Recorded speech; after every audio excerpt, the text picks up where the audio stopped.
Hello and welcome to the ROKER RAPPORT podcast in association with Sunderland Community Soup Kitchen. My name's Rich Spate and I'm joined down the line this evening by Chris Wynn from Sheffield. You all right, Rich? Good to be back.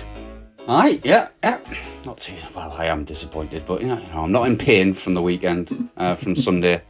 You know, we did well. I was yesterday. Yeah. Well, I was just in pain physically yesterday. I mean, the hangover, I'm so close to 40 that hangovers can now last 24 hours. And we're also joined from the northeast by Gav Henderson, our editor. How are you this evening, Gav? I'm good, mate. I'm very good. Well, I'm on the back end of COVID, so I'm recovering and I might cough a bit. But yeah, that's what I was wondering about. Are you going to be like, you know, collapsing in the corner halfway through? No, I might get out of breath by talking. Like, I haven't done a lot of talking this week to try and recover. But no, I'm all right otherwise. Well, hopefully you won't be wheezing away as we're banging on. Depends how good this mic is, really, doesn't it? Absolutely. It picks up everything. We've got a good amount to talk about. I haven't got a set agenda, but obviously we've all been quite happily distracted by the Euros for the last month and a bit. Chris, what was your take on... I'm going to go with the tournament overall, because, you know, we've talked endlessly about England, but what about the tournament overall? Was it a good break from kind of League One dross football? It was. It was really weird not to see people hump at 40 yards. It was really... Like, I was watching it, even in the final, Italy-England, I was watching it with my little one, and I was just telling them to watch how they passed it, because... I mean, I got him to watch Sunderland last season, poor lad, you know, I mean, form of child cruelty, but he just got bored of some of them matches, and you could see his eyes popping out of his head for the game, like between two good sides, because England, Italy just popping it about, one touch pass, completely different game, innit? It is unbelievably good tournament, I thought. Like, there's been some crap tournaments recently, but that was something else. Did you enjoy it, Gav? Oh yeah, unreal. Like you say, there was just so many good moments, good games, and for once, it was nice to support a team that can actually carry through in a game, like, and win it and look decent doing it, which I'm not used to. And also quite nice to support the same team as me mag mates again, which is the one thing that comes around every time there's a tournament, is we all get together and support the same team. So it's not brilliant. I think England, to be honest, were fantastic throughout, and I don't think I'm meant to support a team that wins anything substantial, because everything was lined up for England to win the tournament, and we still managed to knock it up. So, but I don't feel too disheartened, actually, because I think we did as much as we could, really. It was, you know, the best team won on the day with Italy, I think. Yeah, I think that's fair enough. It's the quality of football all the way through the tournament, from start to finish, was out of this world. I enjoyed the first game as much as I did the last game, or probably more than I did the last game, because I didn't care who won the first game. Yeah, it was wonderful. It was wonderful to see the variation of tactics and the different approaches. And as a lot of people have said, it was great to see teams winning out over individuals, like proper teams who had good tactics, good togetherness, good spirit, were the teams that went far, as well as the teams that had home advantage as well. As many of my neighbours around here in Wales have been making me very aware of the thousands of miles that their team had to track over to Baku twice, I think, there and back. But anyway, it was a fantastic summer of fun and proper good football. But unfortunately, we're going to have to talk about a League One side that struggled to make much progress over the last few years in Sunderland. So... I mean, we're into pre-season. They've been back, 2 weeks now? 3, isn't it? 3 weeks, I think. 2 or 3 weeks. And, I mean, there've been some really big things hanging over from last season that have been sorted, which is Luke O'Nine's contract and Aidan McGeady's contract being sorted out. They're 2 huge players for Sunderland, I think, and 2 good contracts to get over the line. We've still got Denver Hume's contract outstanding. There's no news on that. Chris, would you be disappointed to see Denver depart for pastures new? Yeah, I would. I think it's a big one. I think, I mean, obviously, it doesn't take a genius to look at the squad and know that we need kind of bodies, and especially at the back. But I mean, when he's actually taken to the pitch, he's shown himself to be like a top end League One player. He's possibly got the potential to move up into the Championship if we get there with us or with someone else. And I guess that's what the delay is, that he's maybe waiting for an offer like that to come in. I was reading early this afternoon, and I think the latest was Lee Johnson saying he was hopeful he was going to sign, but that was before Luke O'Nien signed on the dotted line, and that was the last kind of update I could actually find for Denver Hume. So it's really gone quiet for a good week and a half, 10 days or something like that. So the only slight question mark anybody's got, which might kind of scupper if he is looking for a move to the Championship, is really, I mean, he's only been in the squad as a real kind of first team player for two seasons, and he hasn't really played a full season yet. I mean, you could argue maybe the one that got abandoned was pretty much a full season because it had 2 months left, but last season he had that hamstring injury, so he hasn't proven himself to play a full season yet. So I'll be surprised if Championship clubs take a punt on him and he doesn't sign for us. Would you be surprised as well, Gav? Because I mean, I've got this thing that you might have looked at someone like George Honeyman, who's come through, a couple of years older, probably a good friend and a mentor to someone like Denver Hume, and how his career has progressed since leaving, as you know, upsetting as it was for everyone, especially ROKER Report, with Honeyman leaving. He you know, it's been the right choice for his career, hasn't it? Yeah, I just think that with Denver Hume, when he signed his last contract, he was still a kid, and he'll have been being paid like a kid. He won't have been given a massive bumper contract. I doubt he was even paid a salary in line with, you know, traditional League One wages. And that's got to be a big thing as well, because now he's an established first team player, and is he asking for money that the club aren't prepared to pay? I don't know. It could be that's the sticking point with him. The other thing I was thinking was his injury record, like Chris alluded to, was not great. I mean, how many times did he suffer with a hamstring injury last season? That then puts a bit more power in the club's hand, I think, and maybe makes him less of an appealing product really to Championship clubs, because they're going to be looking at him and thinking, well, okay, he's been Sunderland's first choice left back for the last 2 years, but he can't stay fit. Is he worth taking a gamble on? Probably not for a Championship club. I think for a club like us, yes, it'd be great to get him back. So I think that's probably where the issue lies with Denver Hume. Is he got enough power to command a decent salary at this level? And I would probably say at the minute, no. He's actually got to prove himself a little bit more. So to be honest, I see it happening, and I see it happening soon. I said this with Luke O'Nien when he hadn't signed up, that for a player who's quite committed to their craft, it must be upsetting to watch your teammates playing and training, and you're sat at home doing nothing. And at some point, that, you know, they're going to pull the trigger, they're going to get itchy fingers. And how much longer can Hume really afford to wait? Is he going to wait, you know, for a Championship offer to come around? By which point, you know, it could be 4 or 5 weeks after pre-season started. I mean, we're already 3 weeks in, and he hasn't signed anywhere. So I've got a feeling we'll have a resolution on that one sooner rather than later, because for the player himself, he needs to be playing, doesn't he? Yeah, I think I agree that he still has something to prove. He definitely has something to prove. I know he's not, you know, he hasn't convinced all Sunderland fans that he's really, you know, going to be good enough for us long term in the first team. So yeah, it must be a task to convince other managers as well across the different divisions. Saying that quickly, Rich, I mean, I know probably a cardboard cutout would have had the same effect, but he did make a difference when he came back in and replaced McFadden. He did kind of make a difference at left back. He's been linked with several Championship clubs. Yeah, exactly. But exactly, but unbelievable. When Hume came back in, it was like a breath of fresh air on that left-hand side. Oh, yeah. Can I just mention as well, since we're on the subject of shit players getting linked with better moves, how did Remy Matthews get a move to Palace today? What on earth is going on? Like I thought it's just to meet their quota, though, isn't it? Well, Jason Steele went to Brighton a couple of years ago, didn't he? And that was something. But I mean, Palace, Jesus Christ, have they watched him? I know like these third choice keepers, they don't get in the other first team really, and that's all it is. But I mean, he's got to be one of the worst keepers we've ever had. Maybe he isn't an exceptional kind of coach. in the background. Who knows? You know, maybe he's done his badges and he's great with the youngsters, or maybe he knows something about Patrick Vieira's private life that that he wants keeping secret. Yeah, I was reading though that they're like goalkeepers like that are like gold dust, though, and they're like English keepers who get paid to be third choice because it makes up the quotas of like home based players, doesn't it, in the squad?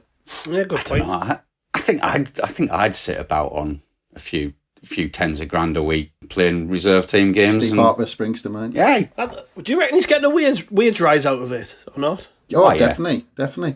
I read somewhere about Steve Harper at Newcastle. He was on massive wages because they told him he'd sit on the bench under Shea Given. So they actually gave him a massive contract to say, well, you know, we're paying you extra to sit on the bench.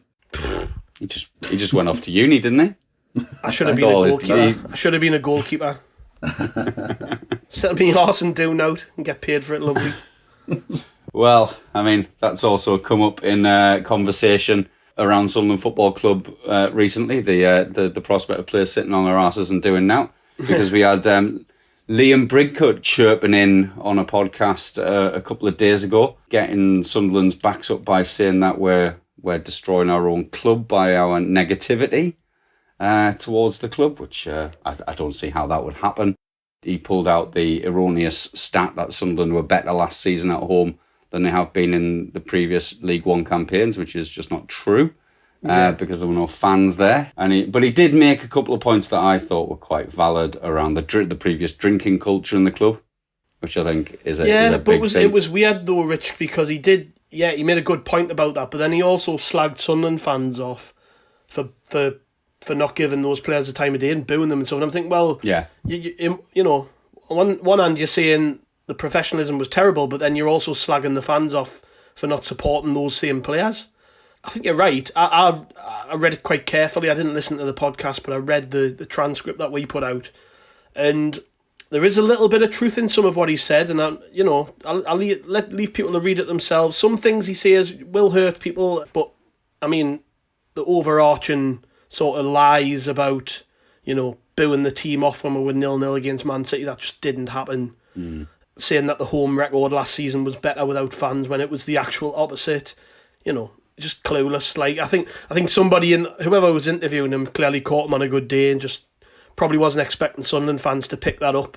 And we're a bunch of nerds who listen to everything, so one of us did, and that was the rest was history. Absolutely. What's your perspective on this, Chris? Are you do you have any sympathy with any of the points that he made on that pod? Well, I mean, on the fans, I mean, I'll take that one. It's just, I mean, what did he expect us to do at the time? You know, we were generally shit. So did he expect us to cheer at every misplaced pass? Did he expect us to, you know, cheer when the missed an open goal? We were negative because we were pretty crap at the time and we weren't getting many results. And it's always said, your ex-players, when people are in positions like that, when they're in relegation battles or they're playing for a high-profile club, you know, the best get to those clubs and get in those positions because they've got the mentality to do it. And I don't think you'll find there's any club out there who are struggling and it'll not be a negative atmosphere. So I don't know what we were supposed to do. I mean, there's a kind of, I thought was a half valid point around demands over a particular style of play. Some comments around, you know, how a crunching challenge will get a bigger cheer than a beautifully thread through ball. And I think there's an element, there's a kernel of truth in there. I've been sat there when people are gone mad because the ball's gone sideways or backwards. We've just watched a team get to the final of the Euros, prodding and probing and recycling the ball up and down the pitch when they can't get through on one side. Do you think there's some learning that fans can take from what, maybe not from what Brigg could have said, but from maybe what's gone on over the last month in terms of the style of play that we're seeing at the Euros? What I would say is, you know, we've been talking about the England final there, and in that game, every single big tackle was cheered like a goal, you know? It's not a Sunderland thing. I just think English football fans, they like a big tackle, you know? I don't think it's unique to Sunderland at all. I think it's just the football fans love to see big tackles. I mean, like I said, every time Declan Rice went careering through somebody in the Euros final, Wembley went up. It was brilliant. Yeah, and he said that. I mean, don't get us wrong. I mean, I remember some tackles as much as I do some goals, I remember a couple from Lorixana and Stan Varga and John Kay and all that sort of stuff. I remember them flying in and me cheering them. Like Gav said, everyone does it, all over the country. But I remember under Gus Poyet, especially there was a couple of times, one against Man City, another against Man United, where we had periods of play where we strung about 20, 30 passes together and they almost got a standing ovation. And, the fans absolutely loved it. So, it was only because when they tried that, probably 90% of the time, we ended up giving it away in our own half. But when it came off, we loved it. That's the thing, isn't it? And what Sunderland fans want, we don't necessarily demand a particular style of play. What we need is, what we ask for is commitment. We ask for good football that produces good results, and that could, there's lots of ways to play good football. It doesn't all have to be the most patient build-up play. Getting it down the channels works, and it certainly works in League One. And I used to love a diagonal under Peter Reid. Absolutely. Some wonderful football played by some wonderful footballers down the years at the Stadium of Light, and we've appreciated them. And I do think, it's bang out of order, a lot of what he said. Although, obviously, there's always going to be a kernel of truth in someone who's actually been at the club and played there. They're going to experience things that we wouldn't have. But there was a lot of sour grapes in that. But let's move on from him, shall we? Let's look at, the other hot topic amongst fans at the minute is the transfer situation. We've talked about contracts. Sunderland so far, up to the point that we're recording this, have brought in Alex Pritchard, the former Norwich, Tottenham and Huddersfield player. England under-21 international previously, but he's 28 years old. He's had his injury troubles. We've had some mixed feedback, Gav, from some of the fans of other clubs who he's played for. Yeah, I think that's fair. The Huddersfield fans aren't high on him at all. I think if people want to go back and check the site from last week, I did a really in-depth interview piece with a Huddersfield fan and a Norwich fan, and two totally different perspectives. I actually think the Huddersfield fan was very fair, because some of the comments that I read from other Huddersfield fans on social media were like, it sounded like they were talking about Jack Rodwell. That's how bad some of the feedback was. And basically, Huddersfield, a club who don't traditionally spend a lot of money, spent £11 million on the guy, and he never amounted to anything. So you can totally understand it. But at the same time, and I would say this fairly, I think Huddersfield have been a bit of a basket case the last 3-4 years, and sort of struggled when they dropped out the Premier League and spent a lot of money when they were up there. So, I wouldn't put all the blame squarely on him, and that was the feedback that we got in that piece. That all right, he'd been paid. They paid a lot of money for him, and he struggled to stay fit. That was his main problem. It wasn't because he was a bad player. He just struggled to stay fit. And from Sunderland's perspective, really, you've got to look at it and think, well, all right, he's had one bad move in his career, but prior to that, Norwich fans loved him, absolutely adored him. Brentford fans adored him. Brilliant player for them. Big prospect when he was even younger again at Spurs, where he was linked with the likes of Real Madrid and Barcelona. He's obviously got talent.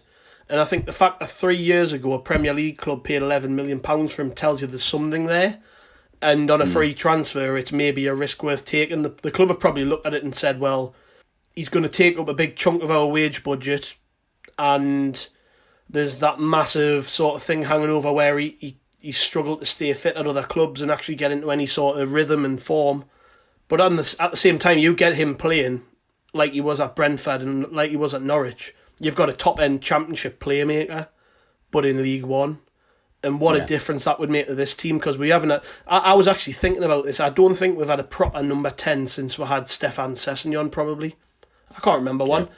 It's been a long time since we've had one or played with a proper number 10. And I think it's a big indicator as to how Lee Johnson's going to play next season, because there's no secret that Pritchard had championship offers. I think Preston were there with an offer. Preston are a decent championship team. But maybe don't give the same guarantees to a player on playing style as we maybe could. So we've probably turned around and said, we're going to play through you. You're going to be number 10 behind the striker. We want to play with the ball on the floor. We want through balls. We want a good wing play, intricate passing around the box. And we need you. We need you as the fulcrum of that. And I think that's probably how we've managed to get him, because he could have played a league above and he hasn't. He's dropped down to play for a team where they're actually going to play to his strength, and he can probably rebuild his career. So I think you've sort of got to block out the noise from Huddersfield and try and focus on the fact that, all right, he's had a bad spell, but he could be a very, very, very good player for us if we get everything right, keep him fit, keep him going mentally. Lee Johnson manages him properly. I think we could have a really good player on our hands, and that's a risk worth taking. If we are going to change our style of play and play that, that kinds of formations that require that kind of number 10 between the lines, Chris, what else are we going to be in the market for? Obviously, there's a lot of people who are very frustrated at the lack of movement, and we might come on to that in a bit, but what do you think we need? And I'll come to you. Well, I mean, Gav, you can come in on this as well, because I know you put something out on socials today with a bit of a kind of alternative starting 11, or two alternative starting 11s. But Chris, what do you think we need around that number 10? Yeah, it's interesting, isn't it? I think, like Gav says, we haven't brought Pritchard in. Like Gav said again, he alluded to, we haven't gone to the lengths of talking Alex Pritchard into signing for the club over the likes of Preston, over the likes of whatever other championship clubs or whatever other options he had on the table, and told him, this is the club for him. If we were going to get it wide and get it into the box for a big man, that's not going to be the plan. I mean, it might be in our armoury with Stewart to do that, but we clearly haven't brought Pritchard in to play in the same way as we did last season. And I mean, we've got a few players who can maybe play in that role. I mean, I think Embleton played an attacking role for Blackpool last year. I mean, Gooch likes to play central, although I think most people will agree his best kind of position is out wide, whether as a wing back or as a midfielder. But yeah, I mean, in terms of what we need, I mean, where do you start? Like I said earlier, at the back, we need 2 right backs. O'Nine's clearly signed on his contract, not as I'll play anywhere. Lee Johnson's obviously sat down with him and said, we're going to develop you. You're a good player. You've got a good touch. This is how you're going to play. And he's going to be a fixture in that midfield, and he's going to be a workhorse up and down, box to box. I think he's not going to be a fullback. He's not going to be a centre half. Although, actually saying that at the minute, it might be telling whether we do move him to centre half as we're running out of players in pre-season. But I think that'll tell you everything that he's probably played in midfield. But yeah, we need fullbacks. Need a centre half. Need a left back. Whether Hume signs on. All over the pitch really. But what will be interesting is I think that a number of them will probably come in loan moves. I think we saw the success of Sanderson last year, and I think that with Speakman's knowledge of kind of the youth setups and the academies across the country, I think we'll be identifying a few players who can come here for the year, do what Sanderson did and play at a much higher level, and be fixtures in the first team. I don't think gone are the days, I hope, of the can't remember the guy's first name, but was it Sterling who's what was his name who signed from Tottenham? Keziah Sterling? Yeah, that's it. I don't think we're going to be signing players to sit on the bench if they come on loan. I think they're going to be high quality loan signings. So yeah, it's going to be interesting. I've got no issue with that, by the way. I think that's a good thing. Like, other teams seem to do a better job than Sunderland of that. Yeah, last year we brought in a lot of crap filler, like Danny Graham, Remy Matthews, McFadden, and I sort of wonder, had we just been a bit more imaginative and let, speak to clubs like Man City, Man United, Liverpool, Chelsea, these clubs who've got like an array of talented kids, and brought in the best of them who are ready to be playing first team football at this level, might we have got promoted, I mean, I know Lincoln didn't get promoted, but Lincoln's star player last year was a loanee from Forest, wasn't he? Brennan Johnson. He's like, well, that's it. Would we ever sign a player like that? Well, that's it. It doesn't have to be from the Man Cities, Liverpools of the world. Dion Sanderson was one of the best players in the league from Wolves. Yeah. So I mean, if you'd stuck 3 or 4 Dion Sandersons in our team last season, that's automatic promotion. Yeah, if we'd had one Dion Sanderson in our team towards the end of the season, we might have had automatic promotion. That's true. But it's true. Like, I think sometimes a good young loan, especially when you're a League One team, is better than a journeyman free agent. And I know you touched on what I've been saying on social media, Rich, before, but this has been the crux of my argument when people are complaining about the length of time it's taken for us to sign players. Is that, well, look at who's actually moving around. I mean, they're not world beaters, are they? the players that are signing for the likes of Ipswich and Wigan and whoever else, there's no real upside with them. I mean, we've been there before. We've done this before with players where we've brought them in, and they haven't been able to make an impact because they're not the right player. And what we've been sold with this new era is Sunderland are going to recruit a certain type of player, whether that be a young hopeful from a Premier League club or our own young talented player from maybe down the leagues or abroad or whatever. And I think people have just got to be patient and let that play out. I think people read too much into, I think Johnson probably didn't help himself by coming out and saying that the market was stagnant without getting into any sort of real detail, because to some degree it is stagnant. Players aren't moving for big money, and there is a filter down effect from the Premier League where, I don't know, let's just take Sanderson for example. I don't even know if this is the case, but until Wolves sign a centre half, are they going to be willing to let him go? And that's just one example of many.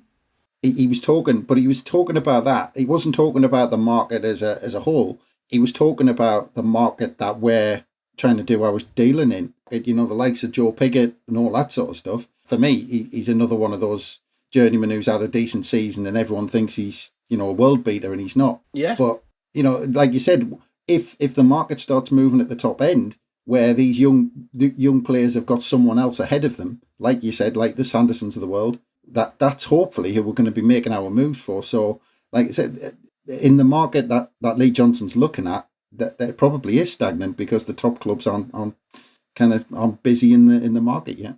But it's not popular to say that, though, is it? It isn't popular to say that. Load of shite. Sunderland, they're not doing anything. What they're doing? Why aren't we signing Pigott?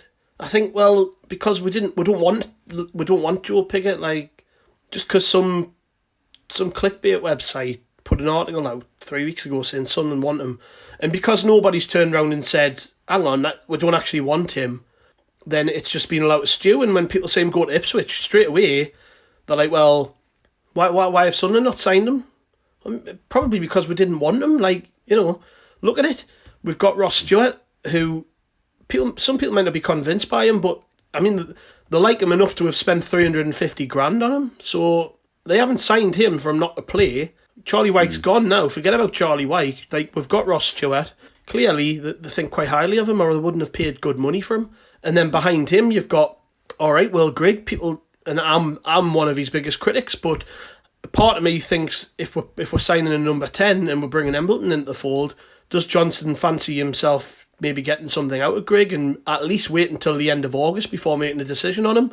And if that's the case, then will we even try and sign a striker before the end of the transfer window? Will it be a case of, see how pre-season goes with Will Grigg, see how the start of the season goes, things aren't working out, yep, let him go, bring someone different in? There's so many variables across the board, and that's just one position where I think, they're maybe going to take the time a little bit on it, and we've just got to get used to that idea that maybe the more talented players sort of leave towards the end of the window and not at the start of it. You could argue at the same time, I mean, just playing devil's advocate, you could argue that you could say, the argument that, are these just excuses? Well, we're still speculating. We're seeing what we're hoping the club are thinking. But the proof will be where we are before the Wigan game. Whatever squad he's got, that'll be the proof. We're speculating. People are saying, well, that's just excuses. Just have to hope that the next 3 weeks are going to be as busy as we think they are. I think there's a lack of trust around the club, which is a hangover from what we've been through for the last 10, 11 years. And it's entirely understandable. And, and even, just the mere fact of Donald and Methven's lawyer being on the board and them still having a shareholding is enough, and kind of really understandably is enough to make people not trust a word that comes out of the club.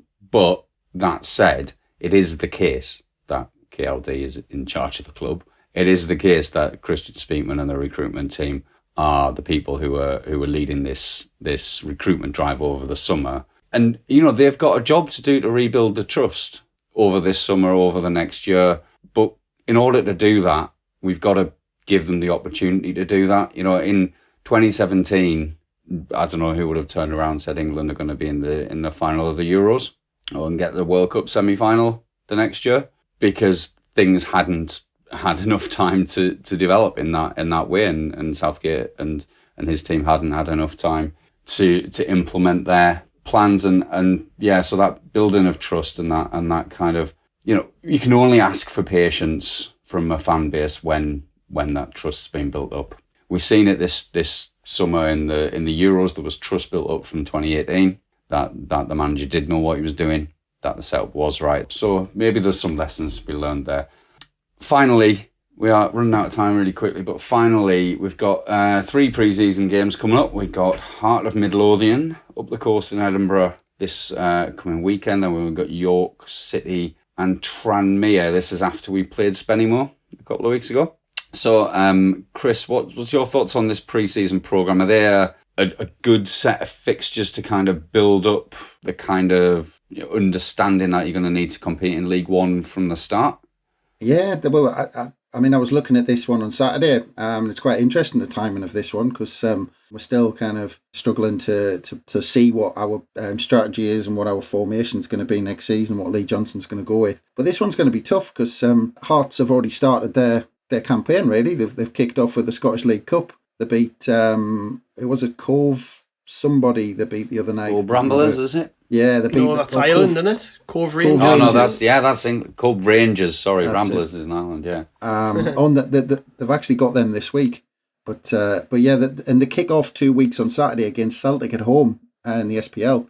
So they're kind of way ahead in terms of their preparation compared to us. I mean, we're probably a good couple of weeks behind them at least where they are. So they're going to be kind of almost in game mode. They're not going to kind of switch it off and then switch it back on for the League Cup. They're going to look at it as this is winding up to the game against Celtic. So it's interesting timing and where we are, because it's probably it is our first competitive game in pre-season, because that Spennymoor one was more of a training exercise with different teams in each half. Mm-hmm. Yeah, and it's a stream, so it's going to be interesting to see how we line up. So I think this first one's going to be a good one. Yeah, I'll be looking forward to watching that. And then we've got York City and Tranmere, Gav. Interesting, at National League Club York, and then League Two club. So it is stepping up, isn't it? Those 2 games are kind of ramping up the intensity.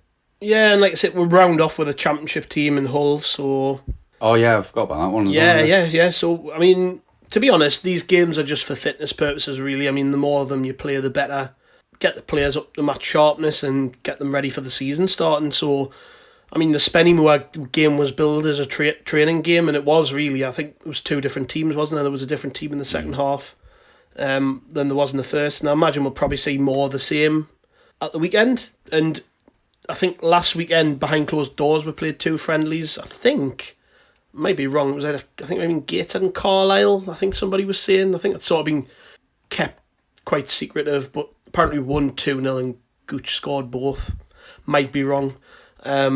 But yeah, I don't think you can read too much into these friendly games. I think they're there as a sort of, you could be playing anybody, which is when people start sort of worry about the opposition that we're playing and things. I think, well, we could play like a League One standard team in Portugal. It makes no difference really. Yeah. Ultimately, it's just getting the legs into the minutes and getting people up to speed, and that's the main thing. Especially when you've got like Luke O'Nien who's joined pre-season training later than the rest, and Pritchard's probably not been training, so that them 2 will be on the same page, you would imagine, in terms of where they're at. And you've also got the one thing we haven't really talked about is we don't have a first team right back as of recording. We don't have a first team left back. So does that then mean that we bring in the under 23 equivalent and give them a chance? More of a run up. I think in the Spennymoor game, it was the second half was a full team of 23s players and under 18s, but I think if you can get maybe like Ethan Kachosa, who's just signed from Leeds, involved, he's a right back. We don't have a right back at the minute. Could be an opportunity for him to show Lee Johnson what he can do. And you never know. There's quite often these things happen where a young player gets a chance and they grasp it with both hands and end up doing a lot better out of it, and maybe even starting the season. I don't know if that's a possibility with him, but. Why not? I would love nothing more than to see like 2, 3, 4 young players sort of break through in pre-season and prove their worth. And I think they're not going to get a better opportunity right now because the squad's quite weak in terms of numbers. Just quickly on that, I mean, you mentioned I mean, I don't disagree. Usually it doesn't matter who we're playing generally, and it's going to be the case for this pre-season in a sense. But in the friendlies, I would like to start seeing how Johnson wants us to play. I mean, our tactics were obvious last season, and I think Johnson tried to make do with what he had in terms of getting it wide, getting it into the box, because those were the tools he had. But it's going to be interesting to see how, this is his first summer. I want to see him putting his stamp on how we're going to play. So it'll be interesting to see, whether it's possession-based, whether it's counter, whether it's, whatever it's going to be. I'd like to start seeing what we're going to be going into next season with in terms of style of play. Well, I think that's a really apt place to leave it. Looking forward to next season, hoping that we'll get some young players breaking in during these friendlies we've got coming up. Hopefully, if you can listeners, you can be able to get to some of the games. Hull City at home. Won't be restrictions in England then, will there, lads? So No. Maybe we'll be able to pack as many in there as we can. I'll try and get along to Tranmere as well, just along the coast from here. So thanks a lot for your time this evening, Chris. No bother. Cheers, Rich. And it was nice to speak to you again, Gav. Cheers, mate, yeah. Let's hope Sunderland just give us something to cheer about. Absolutely. I'm sure they will. Be optimistic. Why not? No, it should be a good season ahead. So keep listening, everyone, and we'll be back with you very soon.